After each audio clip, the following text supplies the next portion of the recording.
Have a friend, Naruto. Here we are, guys, in part 14 of this story. In the land of waves, our favorite blonde encounters the Kyuubi. Watch the subsequent events unfold as Naruto uses the power that was sealed inside of him on the day of his birth.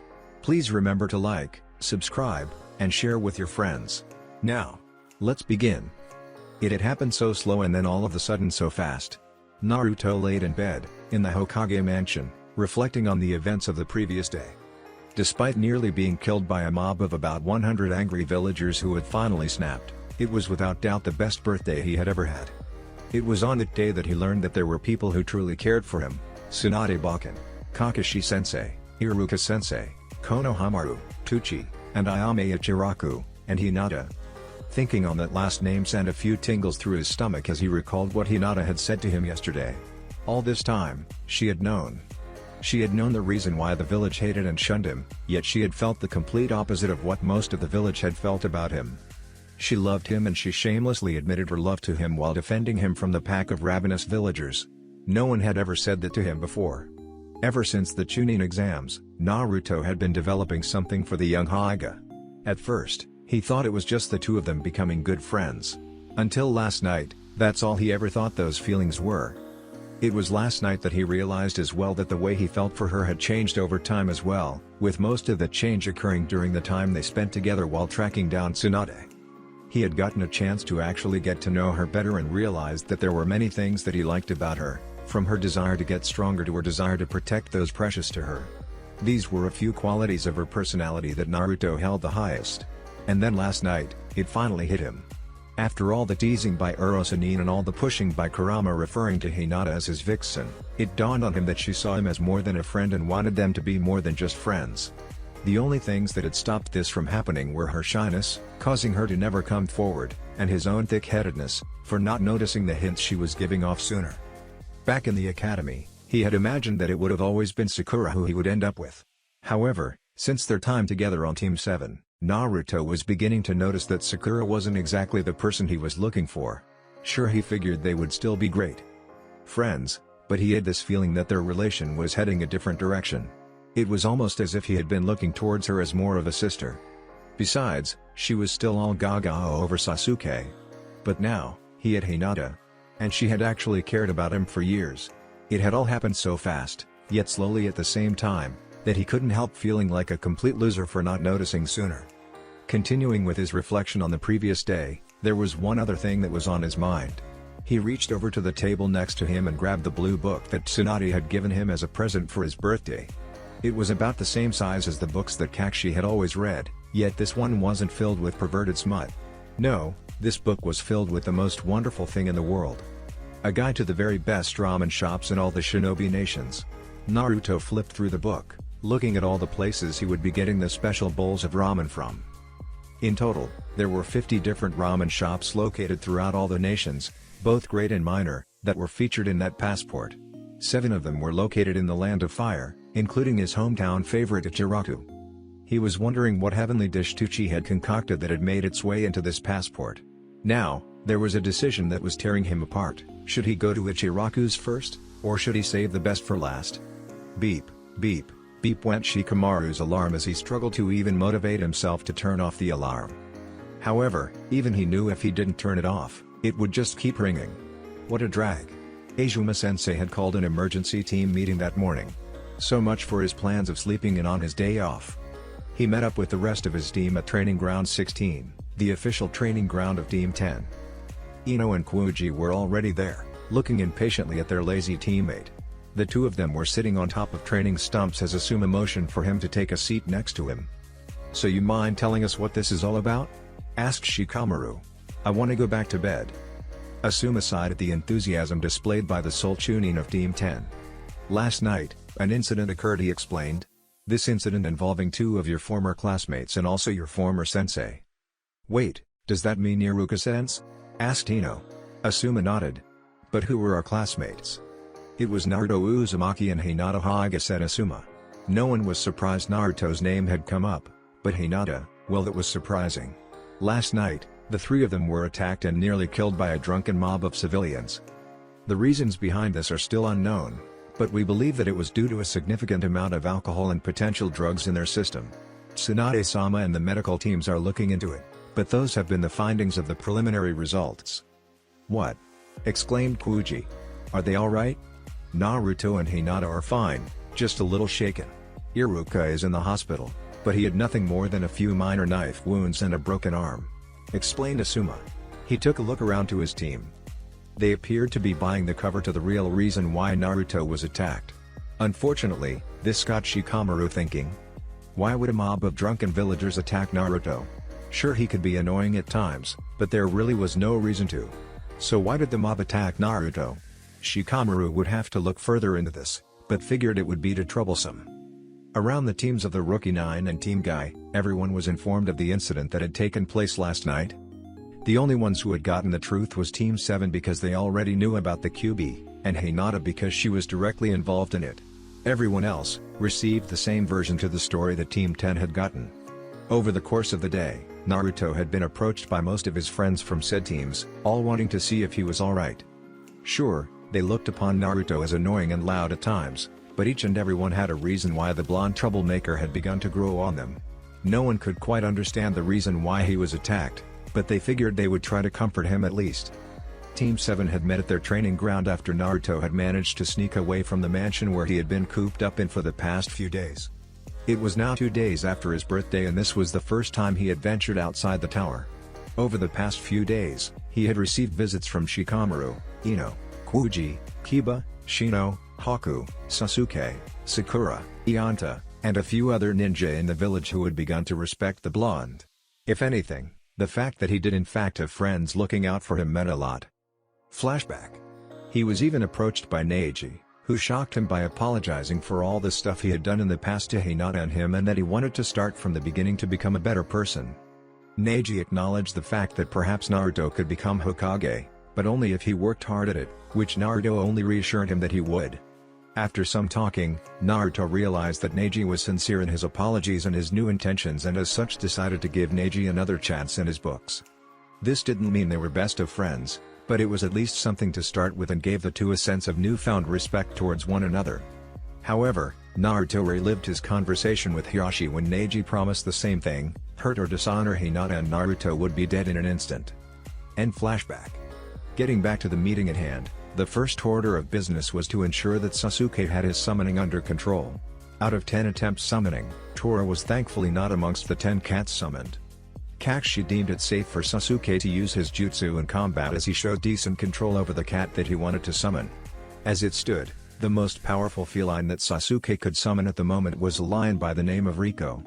It was also during this meeting that Sakura and Sasuke admitted to Naruto that they had no idea that 2 days ago was his birthday. They had not known until Kakashi had told them yesterday.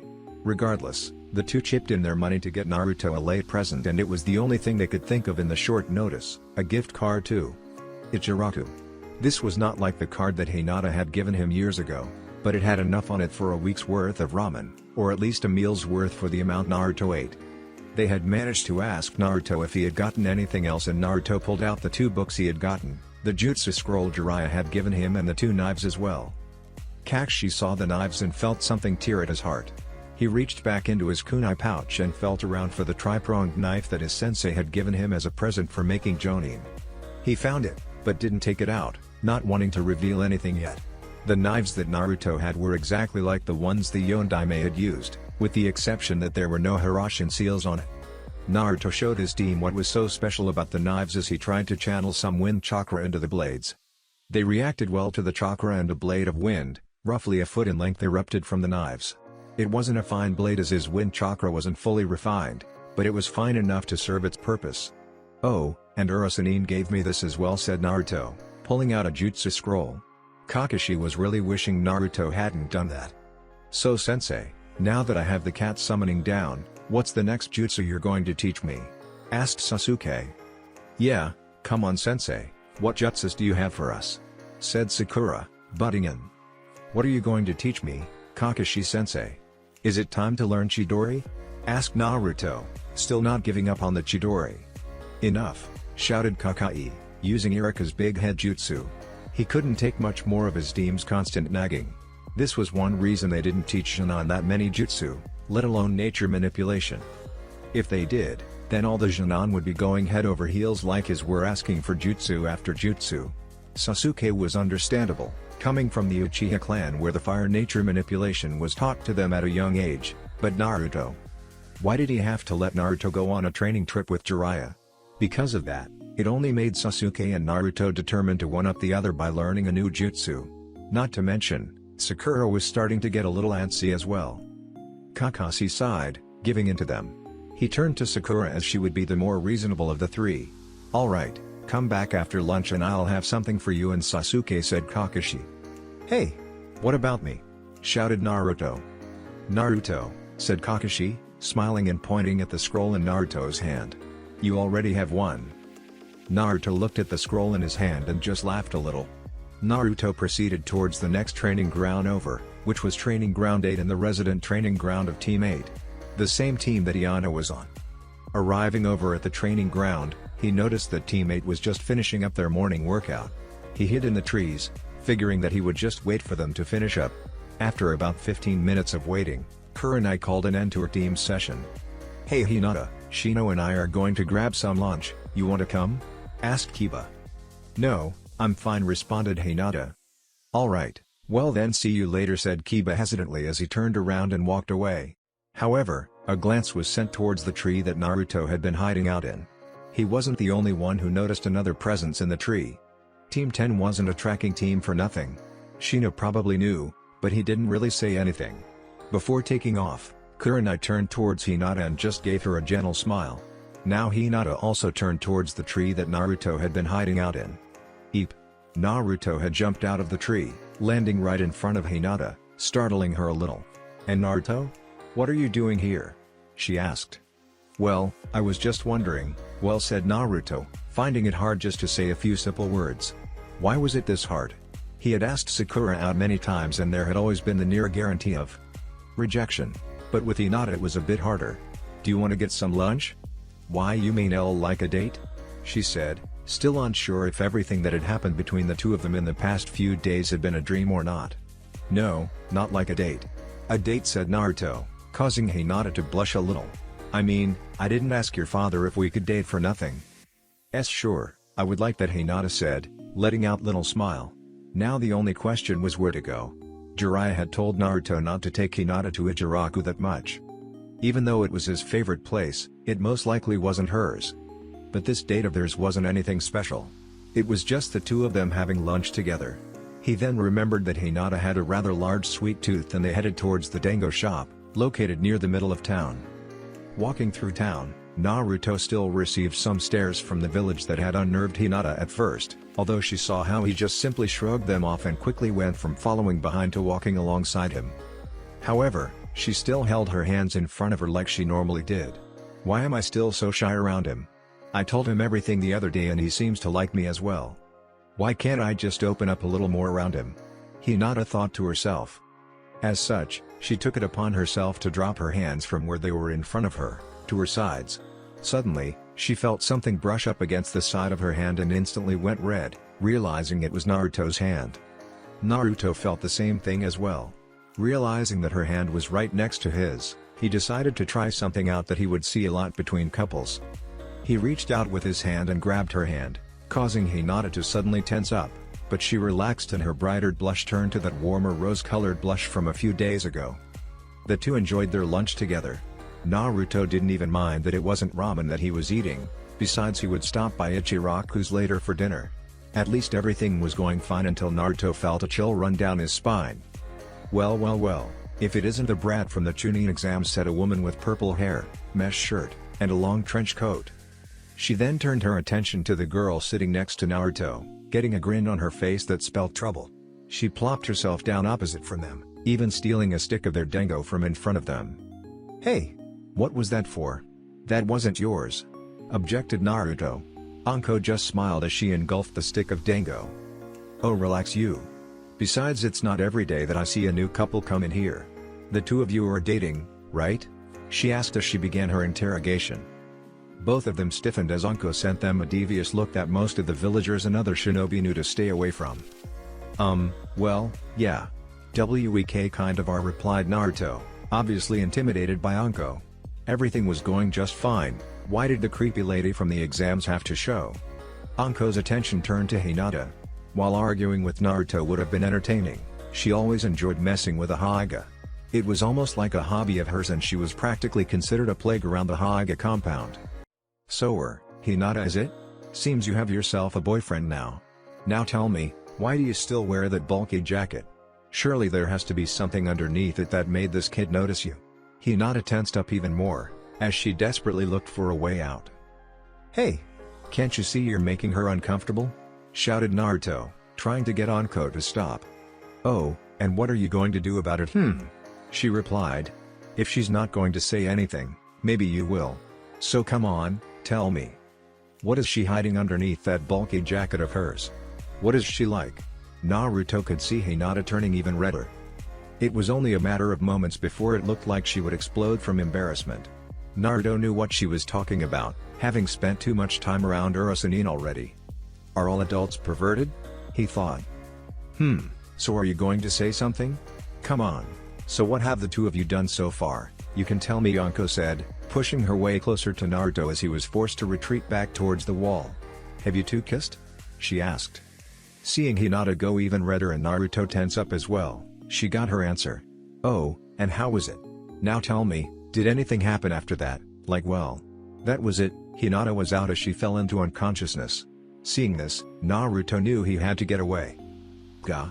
Get away from me, you creepy lady, he shouted as he picked up Hinata and raced out of the shop. That actually went pretty well, she laughed as she claimed her prize, the plate of dango that the two had left on the table. I'm going to have to mess with them some more. I've got a feeling they will be fun. Impressive, I didn't know the brat could be scared off like that, said a man stepping behind her. Anko let out a little laugh. You just gotta know how far to push them. Now that I know, things are going to get interesting, said Anko. So tell me, how did a kid like that convince Zabuza Momoki, the demon in the hidden mist, to join Konoha? Naruto was running as fast as he could, wanting to get away from that crazy lady, Anko. He had an unconscious Hinata on his back. Turning a corner, he ran into something nearly as bad as Anko. Neji. What made things even worse was that Naruto couldn't stop in time and crashed into Neji, sending Neji flying back and Naruto crashing to the ground. Hinata went crashing down as well, but fortunately for her she had a soft Naruto to break her fall. Naruto, what's the meaning of this? Said Neji, activating his Byakugan and getting ready to beat Naruto should he answer wrong. It's only been 2 days, now what have you done to Hinata-sama? And Neji, nothing. We were just trying to get away from the crazy purple-haired lady from the Chunin exams, explained Naruto. Crazy purple-haired lady, Anko, said Neji, scanning around to make sure Anko wasn't around. When he saw that she wasn't, he deactivated his dojutsu. It was at this moment that Hinata began to wake. And Naruto? She said, still lying on his back. Picking her head up, she saw her cousin. Neji Niazan? Hinata-sama, I came to find you. Your father is requesting you at home for training, informed Neji. And shouldn't you be training as well, Naruto?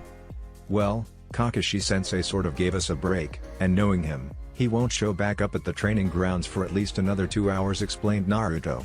Hinata got up, allowing Naruto to get up as well as the two were facing each other. I'm sorry this little date of ours didn't go as well as I had hoped, apologized Naruto. And no, it's fine. I'm just glad I got to spend some time with you, replied Hinata. Well, I guess I'll have to take you on a more proper date than just a lunch date, said Naruto, giving her his typical big grin. Hinata perked up at this, realizing that there was more dating ahead for the two of them. Now she wasn't wishing Kurama had informed them of an upcoming mission, and a rather long one for that matter. I would like that, and maybe when I get back from the mission we are leaving on tomorrow, said Hinata. Okay, how long do you think it will be? Kurenai-sensei said it will be a few weeks, Hinata said, trailing off on that last part. What? A few weeks? Said a now slightly depressed Naruto. Oh well, at least that will give me time to plan. Ribbit. Hinata and Naruto looked down to see a small toad that looked just like the one that Jiraiya had turned that villager from the other night into. In its mouth, it was holding 2 pieces of paper. Naruto pulled out the paper and the toad disappeared in a puff of smoke. These papers were obviously from Urosanine. Taking a short look at the papers, a tear came to Naruto's eye as he handed one to Hinata. They were the picture that Jiraiya had taken of the two snuggling against one another on the couch in Tsunade's office. For Hinata, This had to be a dream, one that she was determined not to wake up from. Caught up in the moments, no one realized that they were being watched by more than one party. Why that little? Who does he think he is? He can't just go around like that with Hinata. Along with a deep growl came from the bush where the first party was hiding out. Oh my, are those two really dating? Came from the rooftop where the second party was hiding out. Although, now that I think of it, they really do look cute together. I wonder if Sasuke and I will ever be like that. What am I thinking? Of course we will. Not even Billboard Brow will be able to stop true love. Suan was shifting through papers on her desk.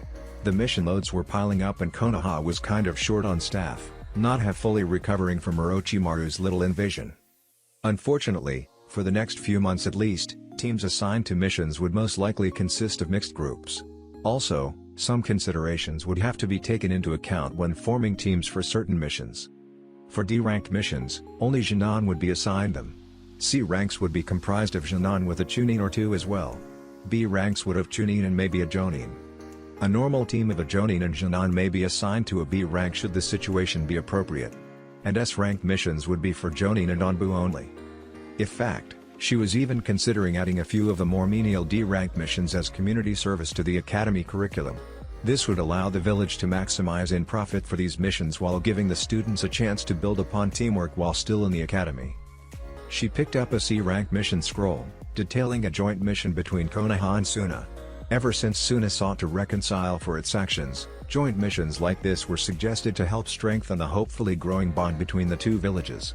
There was a village located in the river country, about halfway from the borders to the Land of Fire and the Land of Wind that had been suffering from numerous bandit attacks and kidnappings over the past few weeks. The reason this mission was classified C rank was because the only believed threat was a few bandits, with the strongest of them having skills equal to a low-rank Junon at most. Also, from the looks of the description, this mission would last at least a few weeks, giving her a solution to one problem. Shizune summoned Shikamaru Nara, Naruto, and Neji Hokage ordered Tsunade. After the previous night, she would have rather summoned Hinata, but her team had been assigned B rank and would be leaving tomorrow. Normally, such a young team wouldn't be given a B rank mission, however this was a tracking mission and Team 8 was one of the best tracking teams that had come along in years. Besides, for the given mission that she was sending Naruto on, Neji would be just fine, and a Hokage on investigative missions like this was also strongly desired. It was getting late in the afternoon and Naruto was making his way to the normal spot for dinner, Ichiraku. Unfortunately for him, tonight's date with ramen wasn't destined to happen, as he was approached by Shikamaru and Neji in the middle of the street. "Naruto, the Hokage has summoned us," explained Neji. Naruto's stomach protested violently as he followed along. The ramen would have to wait. The three of them stood in front of Tsunade's desk, waiting for her to tell them why they were there. "Come on Tsunade-baken, what sort of mission do you have for us now?" asked Naruto. A vein nearly popped in Tsunade's temple. She could handle the baken comment in a more private scenario, but with other ninja present, it just wasn't appropriate. Tsunade took a deep breath, calming herself before addressing the team standing in front of her. Since the invasion by the Sound and the Sand, there have been efforts to reforge the ties that have been broken between Konoha and Suna. We are beginning an initiative to perform joint missions where each village sends a team and the two teams work together to accomplish the same goal. However, these missions will only involve affairs that are not directly related to the security of the other village. The mission I am assigning to the three of you is one of the joint missions. The three of you are to rendezvous with the Suna team in the village of Takanabe on the morning of October 16th, 3 days from now. Your teams will then proceed to the village of Ujikana, where recent bandit activity has taken a serious increase. Your mission will be to determine the problems caused by these bandits, and once that is done, eliminate them. "What kind of bandits are we talking about?" asked Shikamaru, wanting to gather as much necessary information as possible. "From the reports we received, these bandits have little to no shinobi training, with the strongest being no more than low Junon in skill. A team consisting of a Chunin and 2 higher skilled Junon should have no problems here, not to mention you will be receiving support from Suna." "Suan Baken, who is Suna sending anyways?" asked Naruto. Once again, Tsunade cringed slightly at the Baken part. "I do not know exactly for sure, but they will only send a 3-man team, with no one above the rank of Chunin," explained Tsunade. "Now, before you are dismissed, this is an important mission in terms of the impact it could have on the relations between our two villages. I expect nothing less than your best and full cooperation with the Suna team. Shikamaru, you are assigned as team leader. Don't worry Bakken, you can count on us. Tsunade was getting pretty close to the breaking point, sending a slight death glare towards Naruto. Dismissed. Now get this brat out of my office before he says the word. Bakken again. Barked Tsuande as Neji dragged Naruto out by the collar of his jacket. Now, Kakashi had been late before, but this was just getting plain ridiculous. It was around 1 o'clock in the afternoon when they were given a break for lunch, which would last until 2 o'clock.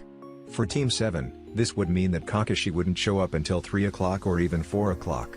However, it was nearly 7 o'clock in the evening and Sasuke and Sakura had been waiting for hours for Kakashi to show up with the new jutsus he promised.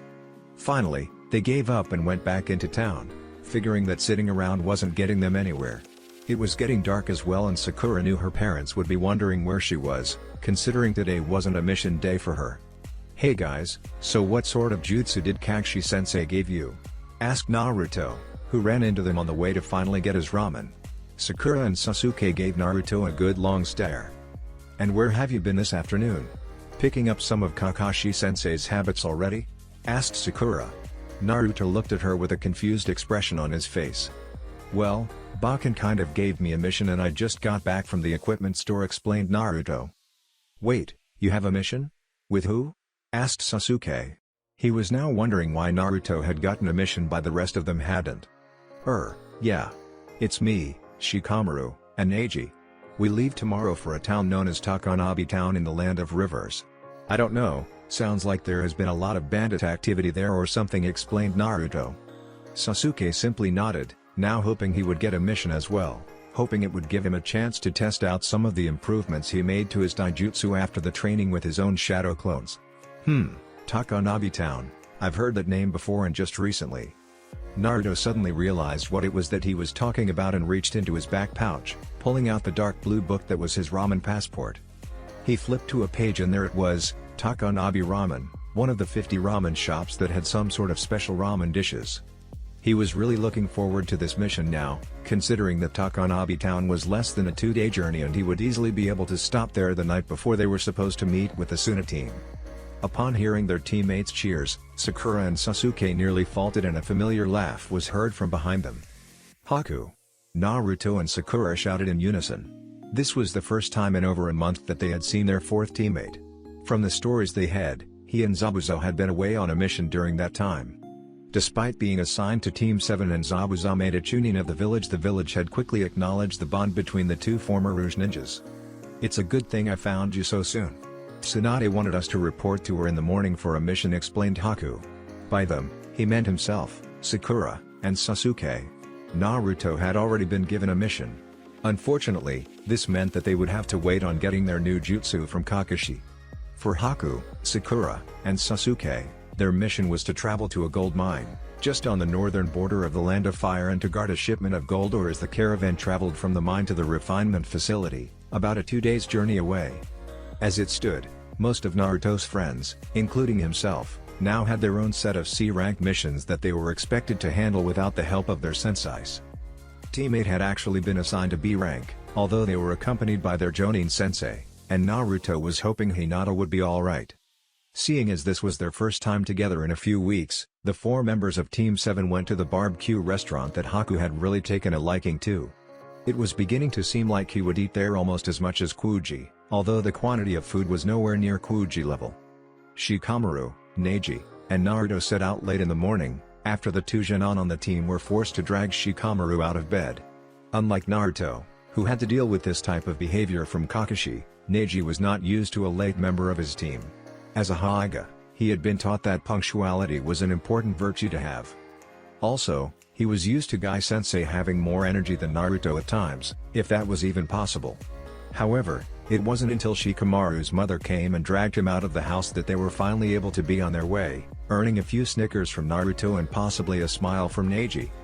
The first day's journey was rather uneventful, with the group stopping to set up camp just before dark. Being Shikamaru, he decided to turn in early so that he could manage to get plenty of sleep, leaving Neji and Naruto to man the camp. Neji decided now was the time to discuss a few things with Naruto. "Naruto, I want to say that I am glad that you and Hinata-sama are together," he said. initially catching Naruto's attention. However, I have to warn you to be careful. Huh? Oh, don't worry. I won't do anything dishonorable, if that's what you mean, replied Naruto. I wish that was it. I wish the only thing the two of you had to worry about was my uncle, but sadly that is not the case, replied Neji. What are you talking about? While I don't know why, you have never been looked highly upon in my clan. It's surprising that my uncle even allowed you to train with Hinata in the first place. However, there are those in the main branch, particularly the elder, that would strongly oppose any sort of relationship you have with Hinata-sama, explained Neji. Naruto knew why the elders didn't like him. It was the same reason most of the villagers didn't like him, the Kyuubi. My uncle is doing his best to keep the elders at bay, otherwise they would have had their way with Hinata-sama years ago. What do you mean by their way? Naruto asked, picking up on the ominous tone in Neji's voice. Neji looked down and untied the headband on his head, revealing his curse mark. You don't mean? Yes. For years, the elders have felt that she was unworthy and wanted to just brand her into a branch house immediately. However, the fact that Hinata is the oldest and the current heir is mainly what had prevented them. They have been trying to convince my uncle to name her sister, Hanabi, as the heir, but Hiyashi-sama has yet to actually choose the heir. And in reality, he doesn't need to make the decision until Hinata turns 16. So why doesn't he just name Hinata the heir and stick it to the elder's face? Asked Naruto, growing slightly more irritated. Because, if Hinata becomes as officially named the clan heir, then Hanabi-sama gets branded, said Neji, causing Naruto to tense up. If it's really that bad, then I'm determined more than ever to change your clan when I become Hokage. Databayo, exclaimed Naruto. Neji just shook his head. By the time you become Hokage, it will be too late for one of them. By then, either Hinata or Hanabi will have been branded. Besides, my uncle is already looking into a few ways to change the clan already. He has always been against the clan in terms of some of its ancient traditions, and just recently, he has begun opposing the practice of the branding. However, he holds little power in the clan over the sealing of branch members. The only people he has control over are Hinata and Hanabi, and he can only choose one to not be branded. In other words, he's buying for time, said Shikamaru, coming out of the tent. Apparently, Naruto's yelling had woke him up. What do you mean? Asked Naruto. Neji, on the other hand, nodded with Shikamaru's deduction. He has until Hinata turns 16 to make the final decision on who will be the clan heir. Shikamaru is correct, he's trying to buy as much time as possible, said Neji. Naruto still didn't fully understand and asked Neji why. Neji pointed at his seal. As of now, this seal is impossible to remove. It is so ingrained into our brain that even the slightest modification to the seal could leave us permanently disabled or dead. What? Said Naruto, a little in shock. He wasn't fully aware on what Neji was talking about, however he had overheard a little on the complexity of the brain from Tsunade when she was waking Sasuke and Kakashi. Hearing that only resulted in him having a headache. However, he knew at least that the brain was incredibly complex and something on this magnitude couldn't be good. As of now, the only way to remove the seal is through death. I have already told you that, said Neji. Naruto thought back to his fight against Neji, back when Neji was still a prick with a stick shoved up his ass. However, there is hope. This was something Naruto had never thought he would hear Neji talk about, although it was strangely comforting. Before I say anything, please promise me not to tell anyone. The only others who know about this are my uncle and your teacher, Jiraiya-sama. Wait, what does Uro-sennin have to do with this? Asked Naruto. Jiraiya-sama was my uncle's teacher and he is the greatest seal master known in the Shinobi nations.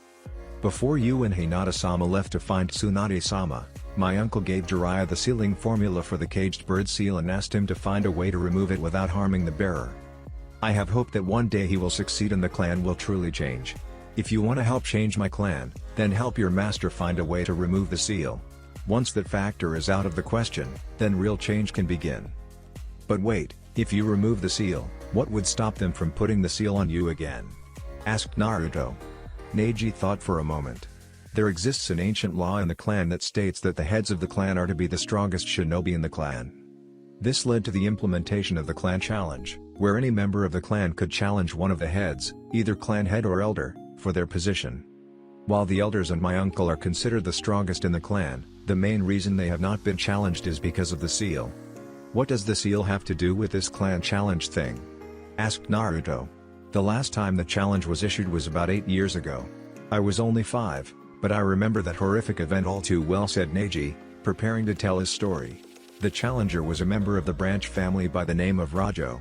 He was tired of the servitude forced upon the branch families by the main branch. One afternoon, about 2 days after his first child was born, he approached the elders, asking for them not to seal his newly born son, at least not until he was older. The seal has been known to cause complications if placed on a person less than 3 years in age. The elders simply laughed at his request and his son was branded the following evening. About a month later, the child died from complications most likely due to the seal. Naruto was at a loss for words, even Shikamaru was listening and was stunned as well. Neji continued. The day following his son's death, Rajo issued a challenge to Moriko, one of the elders of the clan.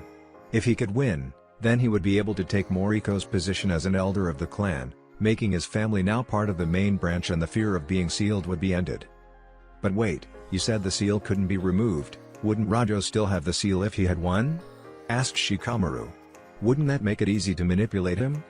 Yes, but there are specific rules that the clan had set up with the village in this case. Basically, it was against the law and punishable by death if a main family member ever used the seal against another main family member, said Neji. All Rajo would have to do is go to the Hokage. If by chance he were killed before he was able to inform the Hokage, a very thorough investigation would have been conducted and the ones responsible would have been caught. However, Rajo did not win. The challenge was set for 1 week from the issue of the challenge, giving the two time to prepare. The day that the challenge was to be held, Rajo and Moriko met in the arena set up by the clan. The rules were simple: fight until one either dies or gives up. Their fight began and Rajo started off, showing even more determination than you did on the day we fought, Naruto. He quickly gained the upper hand, easily overpowering Moriko. Many of the branch members were on their feet, believing that the day would finally come that the oppressiveness of the main branch would come to an end with Rajo as one of the elders. However, before he could deliver the finishing blow, Moriko made the hand seal and activated Rajo's seal. After a few minutes of screaming in unbearable pain, Rajo dropped to the no one has issued a challenge since then, afraid that the seal would be used against them and they would lose, no matter what. Silence was heard throughout the camp. No one speaking a word as Neji's tale came to an end. Inside his head, Naruto could feel his inner demon's rage boiling over. To win a battle such as that using cheap tactics like that, was just plain sickening. Even amongst demons, there was honor. In the situation Moriko was in, if he was a demon, he would either concede and flee or allow himself to be killed, not activate some disgusting seal. He was already plotting the Hokage man's demise should Naruto ever give him the slightest chance to. Shikamaru was thinking. I see. So if that seal can be removed, you or another branch member can challenge for the position of clan elder in the main branch and not have to worry. Yes, that is correct. My uncle is aware of this as well, and it is part of his plan to loosen the elders' grips on the dealings of the clan, said Neji.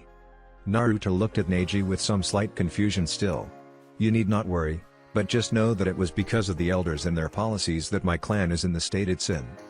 Naruto got that determined look in his eye. Well, if that's the case then, I'll find a way to get rid of that seal and then you can show those damn elders who's boss. After that, we'll be able to change the clan for the better. Dadabayo. Neji smiled. Thank you, Naruto. Nothing more was said that night and the three turned in, continuing on their way in the morning. They were less than a day from Takanabe town and they would be most likely arrive just in time for dinner. Naruto already knew where he was going, Takanabe Ramen. Before leaving, he had triple-checked that he had the passport on him and he was finally going to taste one of those special dishes.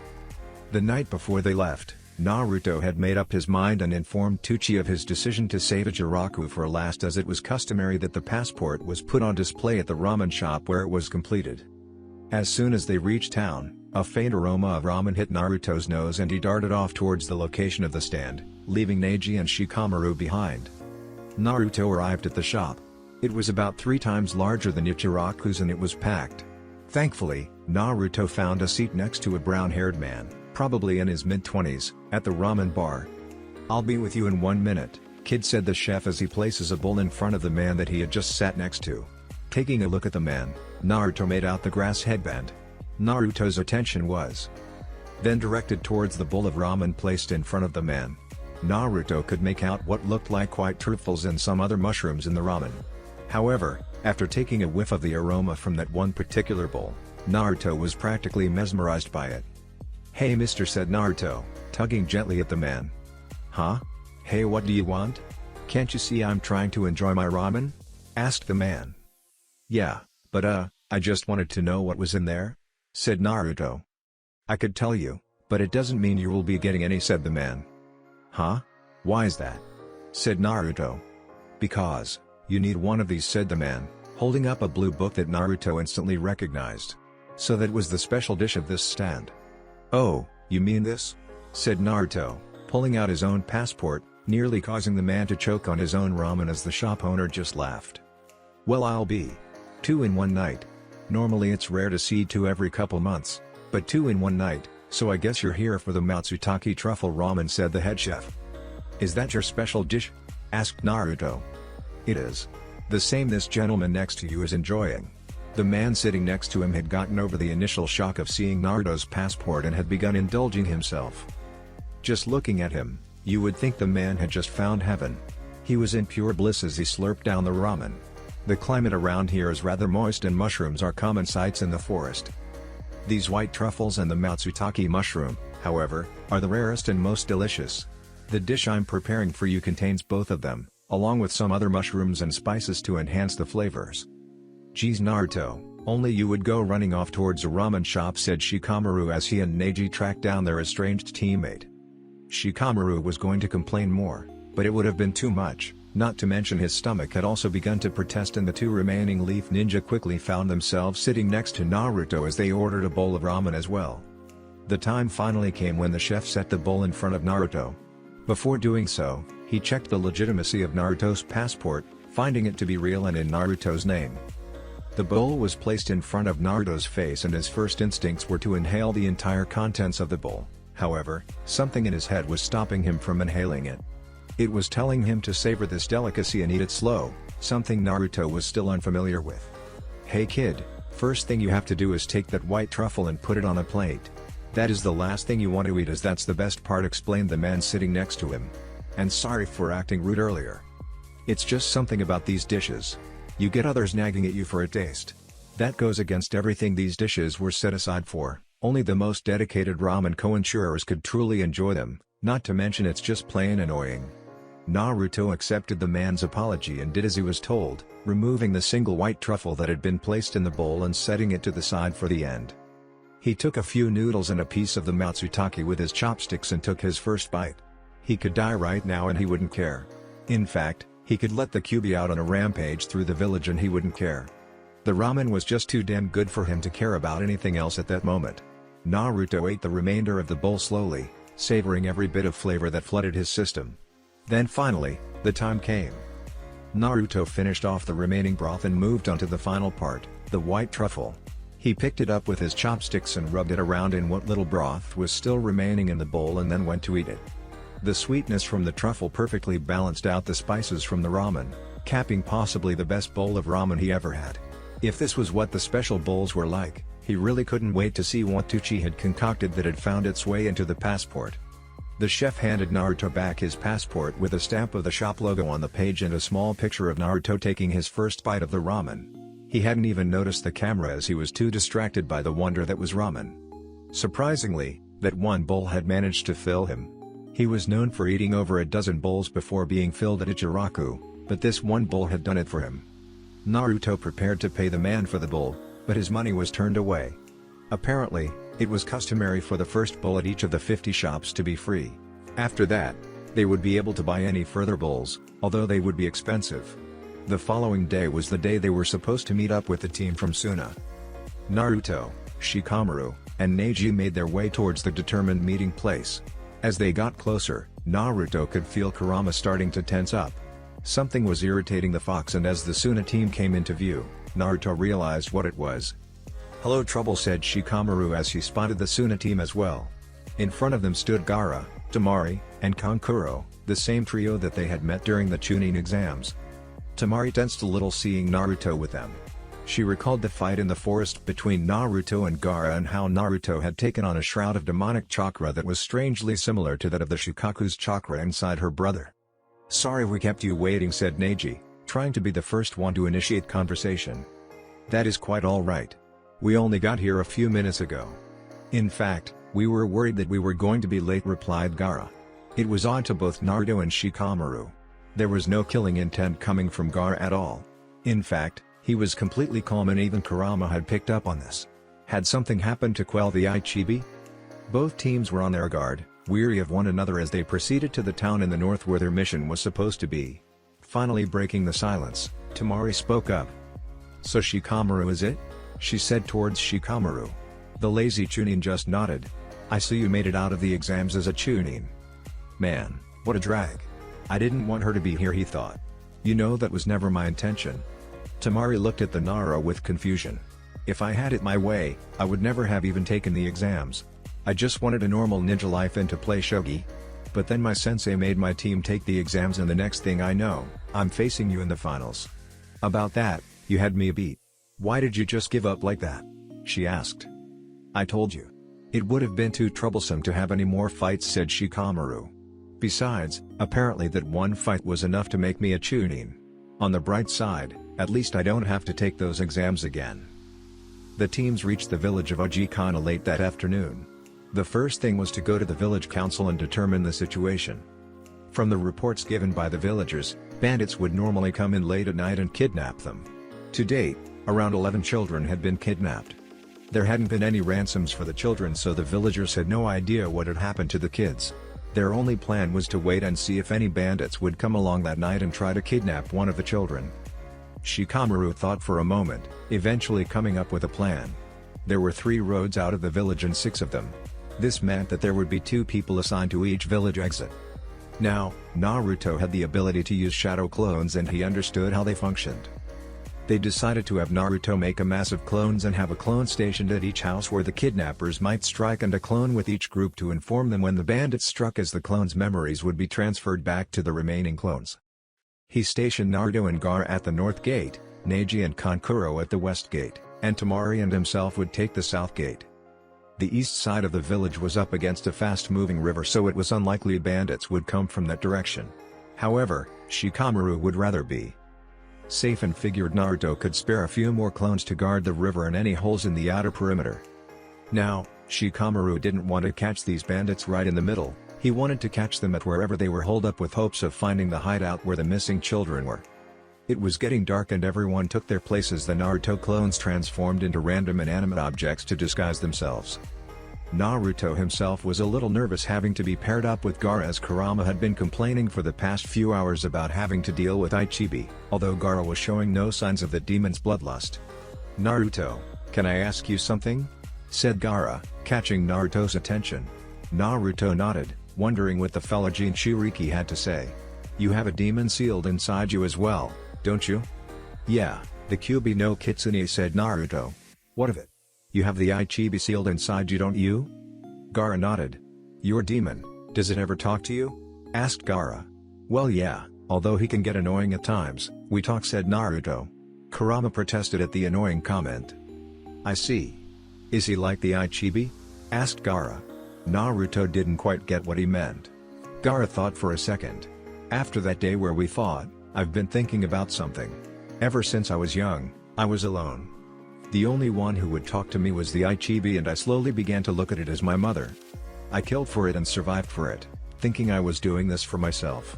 What I'm trying to say, the Ichibi has been manipulating me since I was young. Has that ever happened to you?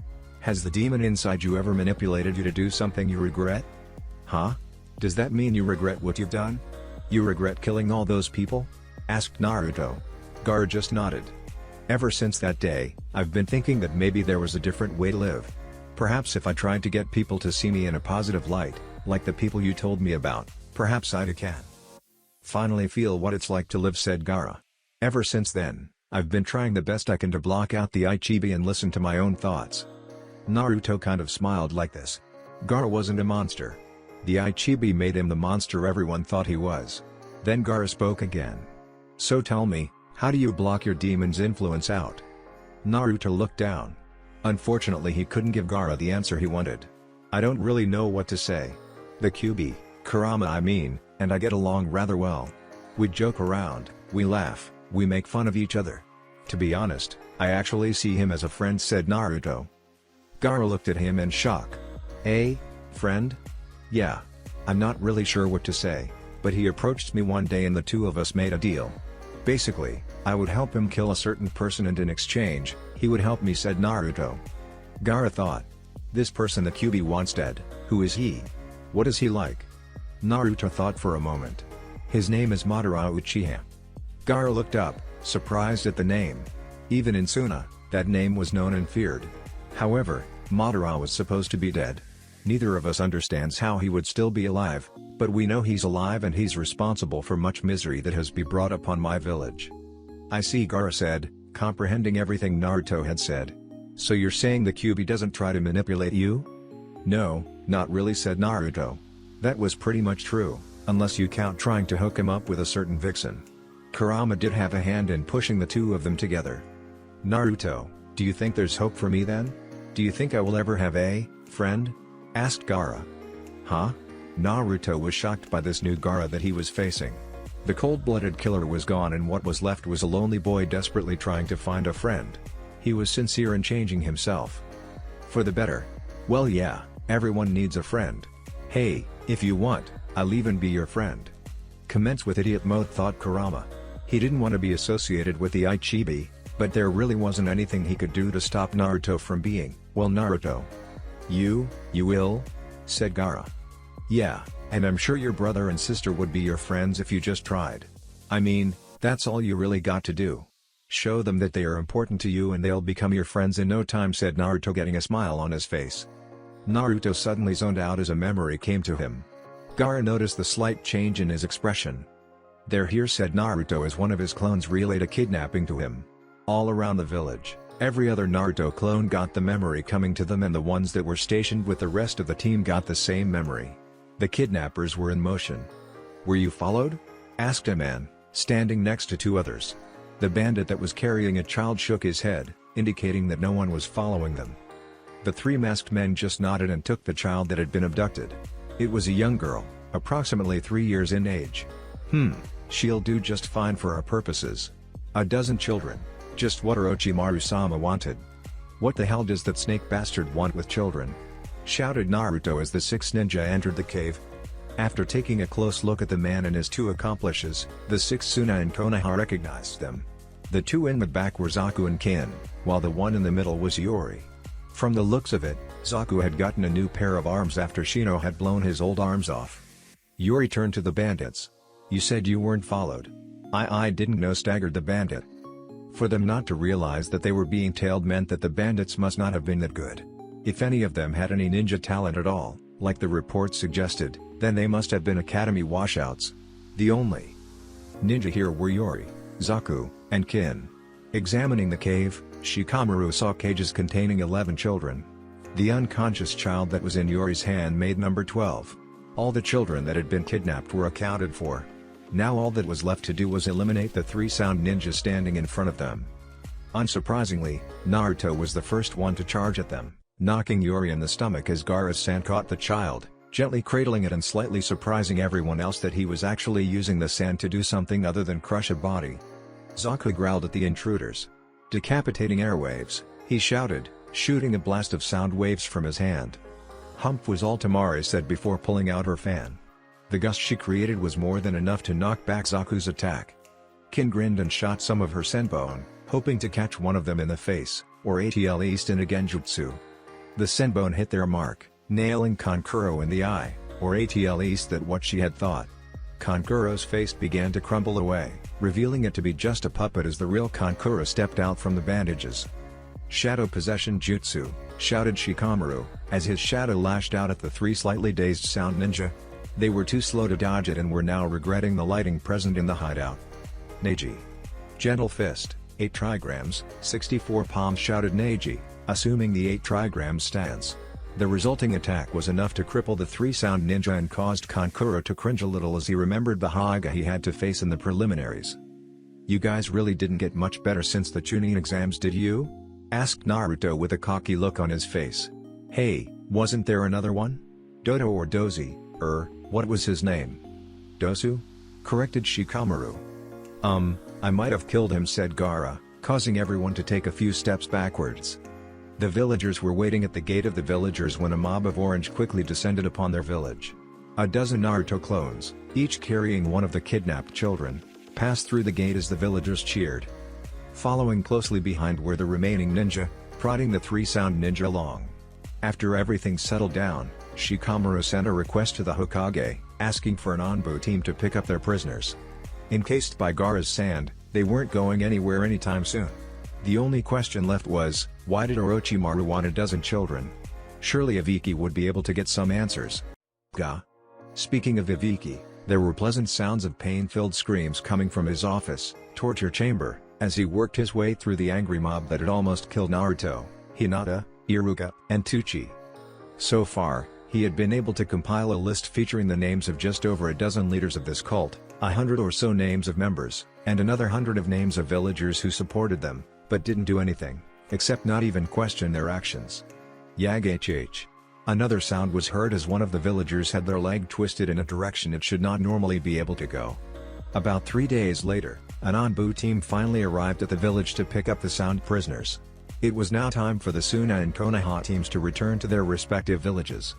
Over the past few days, Naruto had spent some more time with Gaara, trying to figure out if the red-headed Jinchuriki was really trying to change. He was.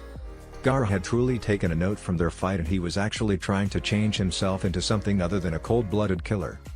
It would be hard, especially with how Suna viewed and feared him, but if Naruto could find someone to be his friend in Konoha, then he was sure Gaara could find someone in Suna.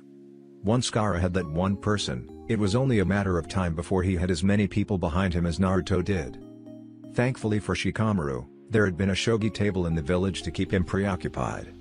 He tried playing a game with Naruto and Neji, but they offered him no challenge.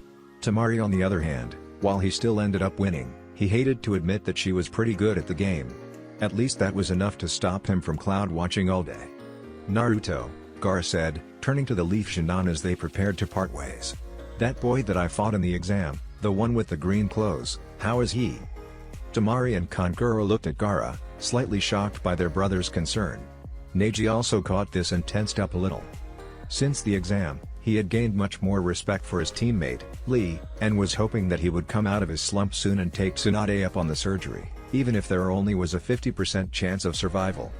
While he was no longer a firm believer in fate anymore, he was sure that it was Lee's fate to become a splendid ninja, and Lee still had a lot of tasks to accomplish. Thanks to you, his fate is uncertain, said Neji. Some harshness could be sensed in his voice. Gaara thought a moment. Then, for what it's worth, tell him I am truly sorry and that I hope he gets well soon. He was a worthy opponent and I would like the chance to fight him again should he recover. This had not been something the two Suna siblings had expected out of their brother. This also confirmed it for Naruto. Gaara was truly looking to become a better person. Do you think he can actually resist the Ichibi for so long? Asked Kurama. Gaara? Yeah, I honestly think he can. He just needs someone to believe in him, replied Naruto. Fine, I'll give him the benefit of the doubt, for now. But if that damned raccoon ever starts to manifest itself again, then I'm gonna be kicking some tail and you're not stopping me. About a 2.5-day trip later, the team consisting of Neji, Naruto, and Shikamaru found themselves in the Hokage's office, giving her the report.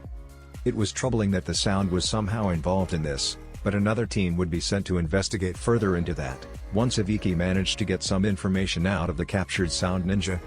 Naruto left the Hokage's office after turning in the D rank he had been assigned. It was a simple supply restock mission, and he had been assigned to it solo. On his way out of the tower, Naruto caught sight of Shino and Kiba making their way through the streets. It had been nearly 2 weeks since teammate had been dispatched on their mission, and the fact that those two were standing there meant that Hinata had to be back. Hey guys, Naruto greeted them. Shino responded with a simple greeting, but Kiba only turned his head away. Hey, have you seen Hinata? PFAHT, what does the dead lass like you want with her anyway? Shouted Kiba out of nowhere as he turned his head and looked down. What's got your tail in a knot, dog breath? Besides, who is it that you lost to in the preliminaries? Replied Naruto. Shino instantly stepped between the two of them. Naruto, she's in the hospital, said Shino, instantly causing Naruto to worry as he darted off towards the hospital. Shino turned towards Kiba, who did his best to avert his teammate's look, but Shino could easily pick out a bit of regret and shame in Kiba's face. That's it for this video. I hope you all enjoyed the video. Don't forget to like the video, subscribe to the channel, and follow me on my other social media accounts. Anime God here, and I'm signing off.